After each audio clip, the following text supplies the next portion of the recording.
All right. Happy Friday, everyone. So, if you're watching this Friday afternoon, great, but its main intent is for Monday. Let me move this out of the way. So, today we're going to go over our lecture of what happened after the Big Bang. Okay. And the next major structure to form are the galaxies.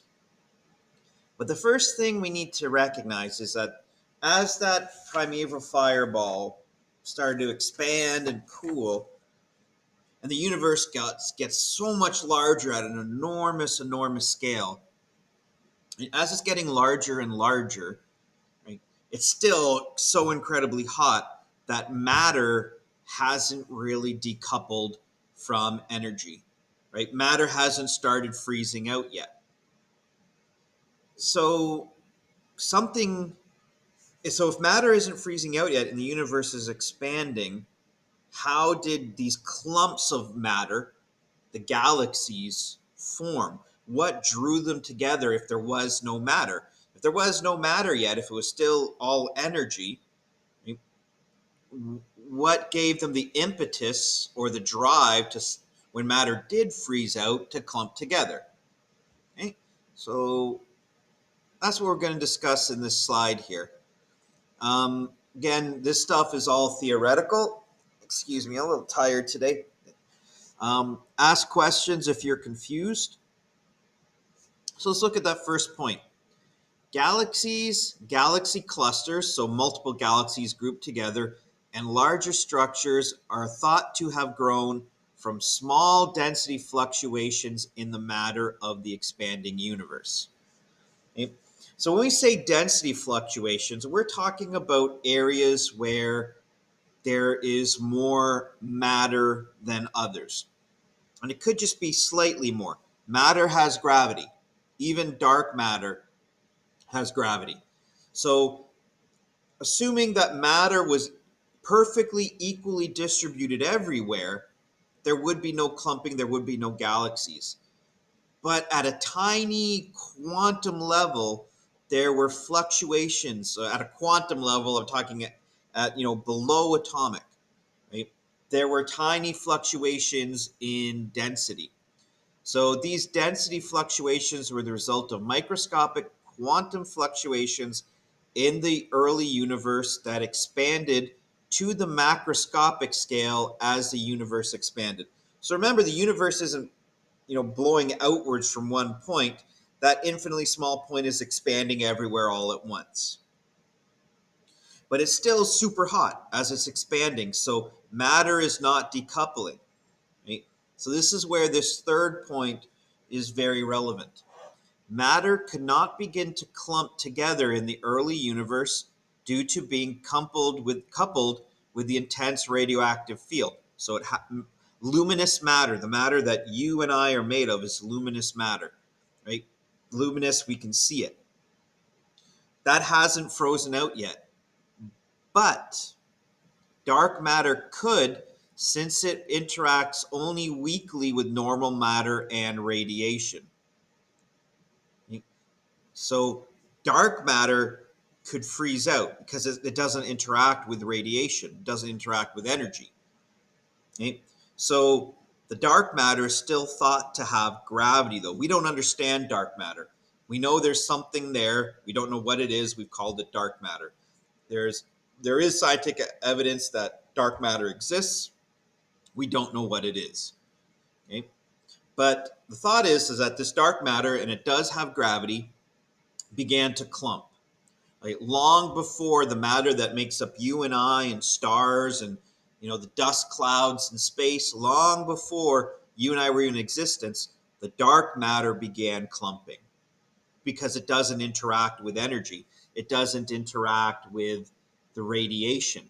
It's not impacted by it, so it could come out. So the dark matter began to clump and have gravity. And the more dark matter you have in one spot, the stronger the gravity is. So the dark matter began to clump first, creating gatherings of dark matter The bigger the gathering, the stronger its gravity. The next point, once matter decoupled, so once matter froze out of radiation, right, through pair production and you're having that excess particles, and matter froze out, luminous matter that makes up you and I and stars and galaxies. Once that luminous matter froze out, it all got pulled to the clusters of dark matter that already existed. Okay? And those original concentrations of dark matter and then luminous matter is where the massive gas clouds started to form, massive clouds of hydrogen and helium that would eventually become the first stars. And you'd have billions and billions of them, right? All combining and pulling together and creating our first very early galaxies. Next slide. So this is something to think about. You've heard of the Hubble Deep Field. It's been mentioned in many of the videos we've already talked about. Right? This Hubble Deep Field, you look at it and you say, and if you look at it quickly, you say, oh, look at all the stars. Right? This is misleading.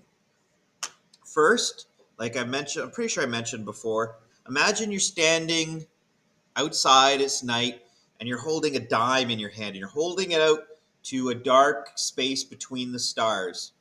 Right? This Hubble Deep Field represents that amount of space in the night sky, the size of a penny or a dime.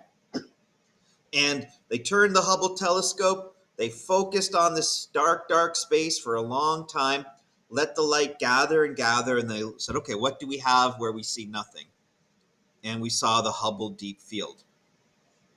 In the Hubble Deep Field, you see all these specks and you see these clouds. Oh, look, a spiral galaxy, spiral, spiral.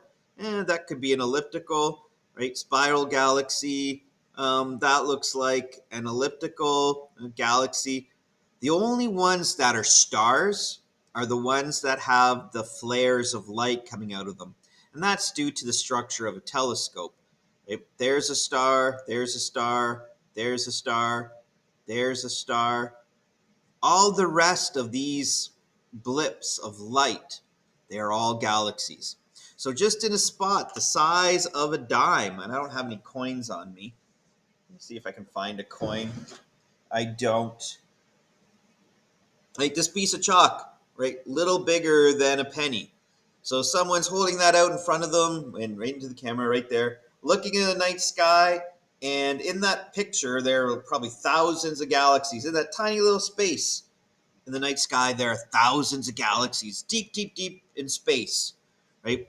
And they all started by dark matter gathering first due to microscopic fluctuations in density.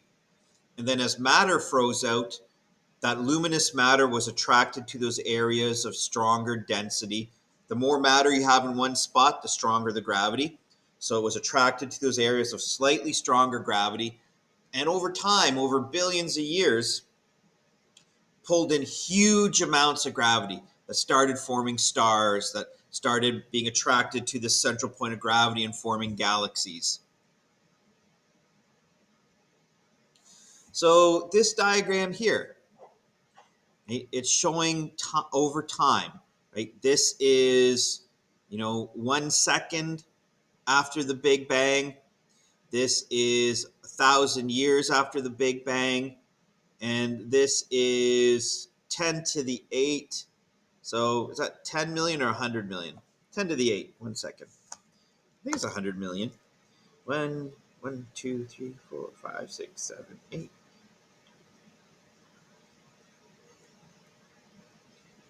Yep, it's 100 million. I just had to look at the number in front of me. Okay, and this is 100 million years after the Big Bang. So 1 second after, we've got dark matter and we've got luminous matter. And it seems to be fairly evenly distributed. You look at this image, the dark matter is in red, the luminous matter is in the yellowy white, and it seems to be evenly distributed. 1,000 years later, due to some fluctuations, the dark matter it's starting to, in certain areas, it's starting to become more dense, right? Fluctuations in density creates gravity. The more dark matter in one area than the other, the more gravity it has. So we're starting to build up gravity. The luminous matter is still pretty equally distributed, but we're starting to see the dark matter clump. 100 million years later, right, we notice the dark matter has, due to its own gravity, has pulled itself together into these clumps, and you can see them here. And then the luminous matter is being pulled towards those clumps of dark matter because of their gravity. The luminous matter being the stuff of stars, being the stuff that your body is made out of.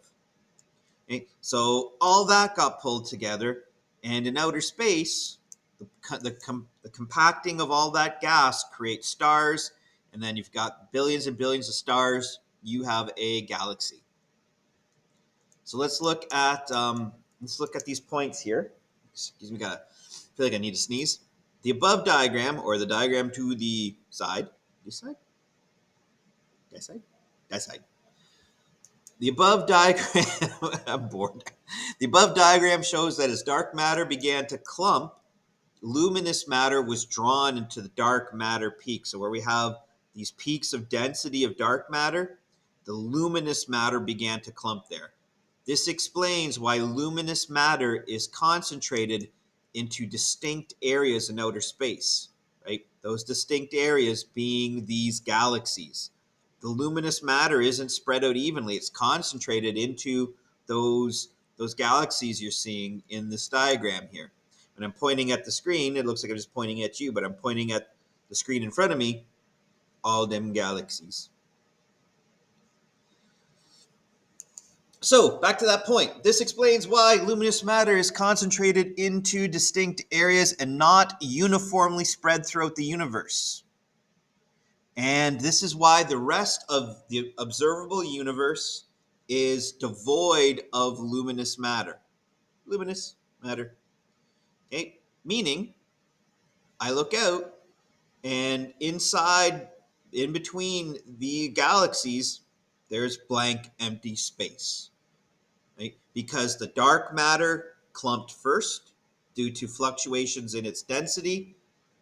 And then, as that dark matter began clumping, it drew the luminous matter into these clumps. It's not evenly distributed anymore. There's places in the universe that are devoid of luminous matter.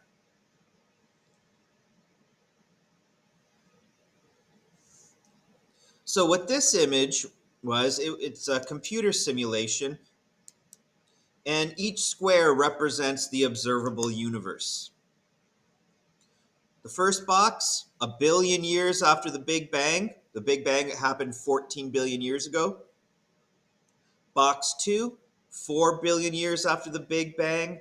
And box 3, 14 years after 14 billion years after the Big Bang, so present day.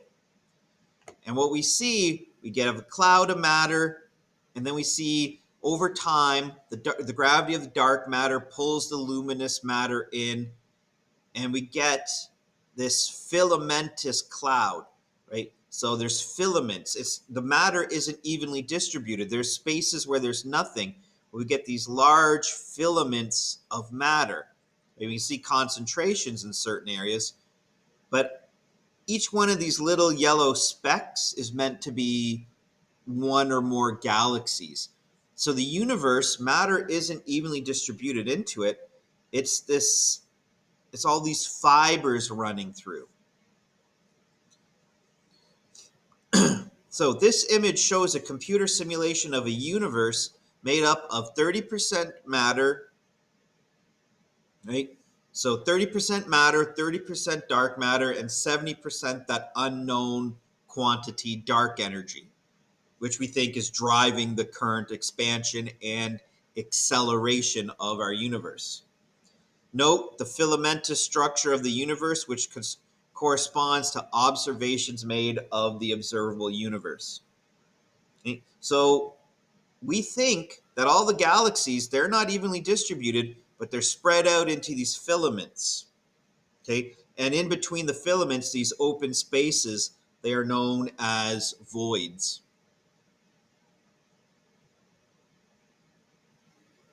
Let's move me up here. So now, nope. Okay. My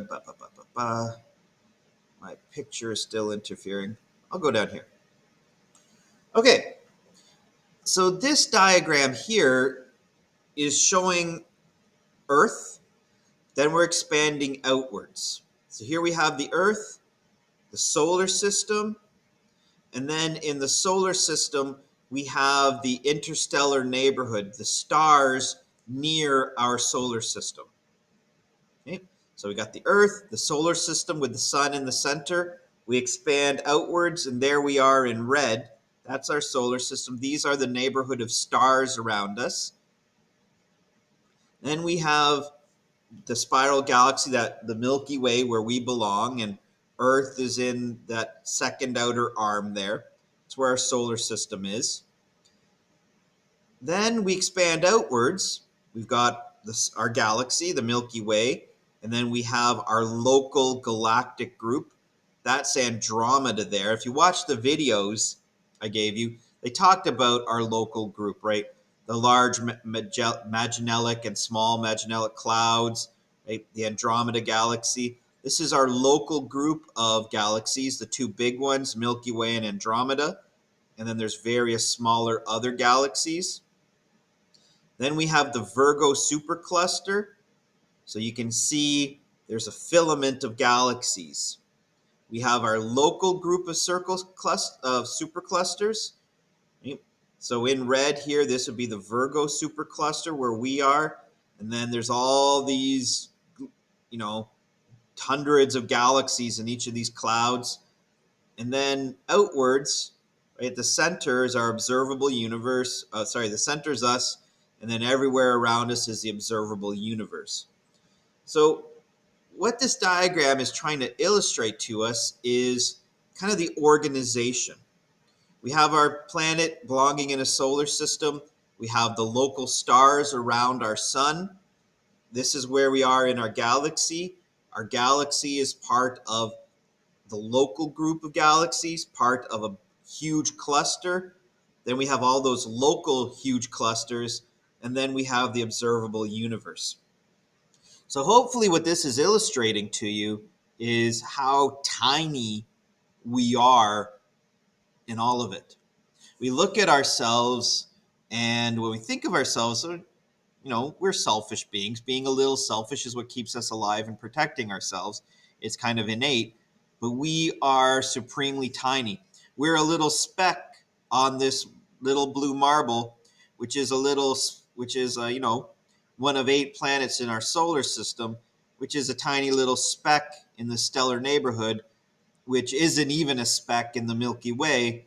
And the Milky Way here is a speck in our galactic group.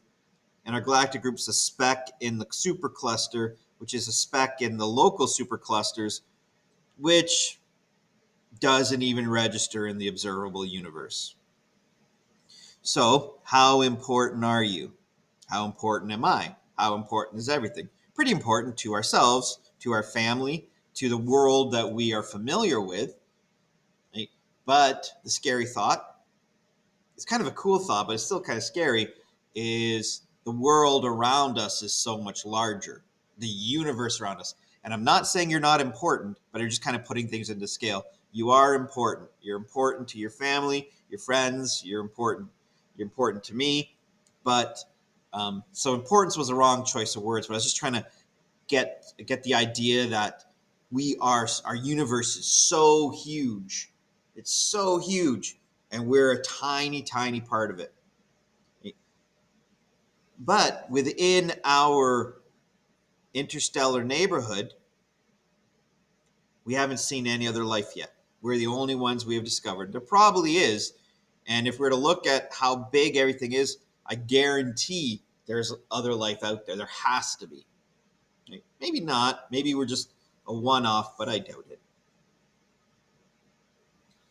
Okay, so here's kind of relating what I was saying. We got the Milky Way galaxy belonging to the local group, the Milky Way, Andromeda, M33. That M33, that belongs to the Messier system. Messier was an astronomer, and he assigned deep space objects like galaxies a number so that we could catalog them. So our local group is Andromeda, M33, and a dozen dwarf galaxies. The local supercluster, which is the Virgo supercluster, belonging to Laniakea supercluster.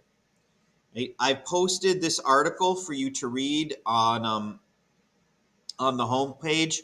Please read it. I'm expecting you to have read it. There's also an embedded video kind of showing the Laniakea, I can never say it right, Laniakea supercluster.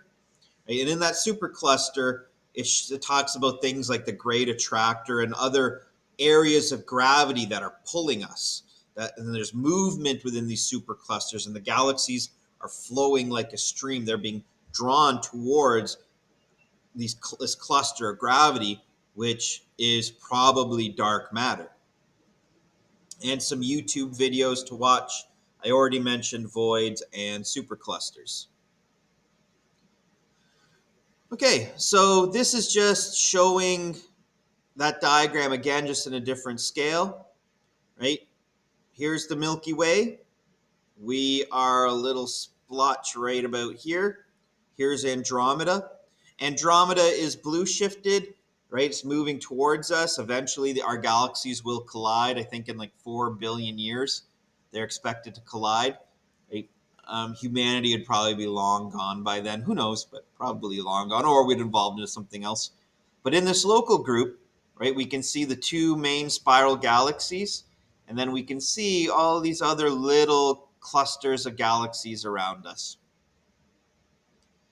The local galactic group, Milky Way, Andromeda, is looking at it at a different angle, and you can see all the small little galaxies, right, that exist.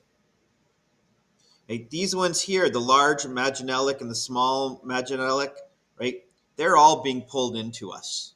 Okay? Eventually, they're going to merge into our galaxy. Eventually, the Milky Way and Andromeda are going to merge into a larger galaxy. We got so this is our local galactic group, right, belonging to the Virgo supercluster. Right here is the Virgo supercluster, and then around us we can see all these other superclusters: the Ursa Major supercluster, Leo, Sextans, Columbia, right, Phoenix, all these other different superclusters, and they've even named the voids as well, where there's very little matter. And then we're looking at our universe large, showing the filamentous nature. Here is Laniakea, right? Right? This whole thing here is us. Okay, we're here. Here's Virgo. Right? We're all in this network of filaments of galaxies. And some more YouTube videos. The links I've already posted. The ones I want you to watch. They should familiarize yourself with the idea. Okay, this image here is showing what we can see. So from the Earth and our solar system in our little arm of the Milky Way, right, we've got these dark areas. These aren't voids. We can't see through them because they are the dust of the arms of our galaxy, right? Those white spiral arms, right? We can't see through them, but we can look above our place in the galaxy, and we can look below our place in the galaxy, because the galaxy is essentially, right, when you see a galaxy face on, right, you're looking at it this way. But our place in the galaxy, it's flat with a central bulge where that black hole is in the center, and we're just at a spot somewhere around here. But we can look above and we can look below, and we see the filaments of other galaxies above and below. Okay, we can't see the rest. It's not observable to us because we're looking through our own galaxy this way, and our vision is obstructed. So let's move this to the center. Right? What I want you to think about, right, on Monday. So you should be watching this Monday or watching it tonight, whatever. Right? I want you to be able to answer or try to answer this question. There will be a galaxy test, and I'm probably going to set that probably Thursday or Friday. Right? It's not going to be really large. Just 1 second. Come on in, Mr. Stevenson. I'll pause it. You come on in. It's okay. Just got to find where the pause went. Up, up, up. There it is. Okay, sorry about that. So, what I want you to think about, and there is a test coming, right? So it'll be mid to late next week. Uh, let's just say Friday. I'll do it Friday.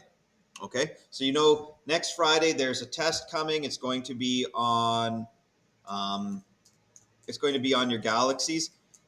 You know what? Actually, I'll probably post the test Wednesday, but it'll be due Friday. Like I'll post it because we're going to be done talking about galaxies. So I'll post it Wednesday, but it'll be due Friday, and you're just going to do it on your own. Well, the big question I want you thinking about right now is explaining how the galaxies formed. Okay? That's what I want you to focus on through that through that lecture, right? Then I want you to know everything in it, but the main thing, the main point to think about right now is that dark matter gathered first due to density fluctuations. Right? In the early universe, luminous matter couldn't freeze out because it wasn't decoupled, yet it was still mixed with energy. It was too hot. The dark matter, due to fluctuations, began to clump. Dark matter has gravity. When the luminous matter froze out, the density and the gravity established by the dark matter pulled the luminous matter in. So that's why we have clumps of luminous matter in galaxies. It's not spread out evenly throughout the universe. It's gathered in clumps. So you need to be able to explain what drove the formation of these clumps of luminous matter, which became galaxies. And then recognize that these galaxies arrange themselves and they have their gravity and they arrange themselves into clusters and filaments. And there are these voids where there is no matter, right? There's probably some dark matter in there, but not much. So there's these voids that exist where there's very little to no matter. Okay? And that creates the filamentous structure of the universe. So let's go. You should be able to explain. Let's move me out of the way here. You should be able to, if I gave you a picture of this, you should be able to explain to me in your own words. Don't copy mine. You should be able to explain what this means. You should be able to explain what this means. Okay? So, especially in reference to dark matter and luminous matter, and then dark energy driving the expansion. I think I just inhaled diesel fumes from a truck that one just went by. Okay, bye bye.